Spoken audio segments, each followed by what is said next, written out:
Praise lord. దేవుడికి మహిమ కలుగును గాక. మీ అందరికీ నా వందనాలు. దేవుడు నన్ను ప్రేరేపించి నాతో మాట్లాడిన మాట మీ అందరితో పంచుకోవాలని ఆశపడుతున్నాను.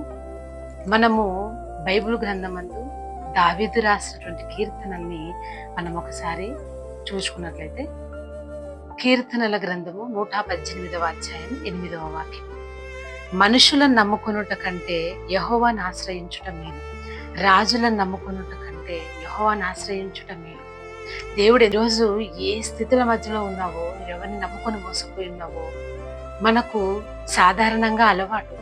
ప్రతి ఒక్కరము ఒకరి మీద ఆధారపడతాం. భార్యలు భర్తల మీద ఆధారపడితే, పిల్లలు తల్లిదండ్రుల మీద ఆధారపడితే, అలాగా మనము ఆధారపడుతూ ఉంటాం. కానీ మనకు తెలియని విషయం ఏంటంటే, వాళ్ళ వల్లే మనకు అపాయం పొంచుతుంది. వాళ్ళు ఏం చేస్తారంటే, మన రోగంలో, మన వ్యాధిలో, మన బాధల్లో, మన సమస్యలో ఒకానొక సమయంలో వారు మనల్ని విడిచిపెట్టి వెళ్ళేవారిగా ఉన్నారు.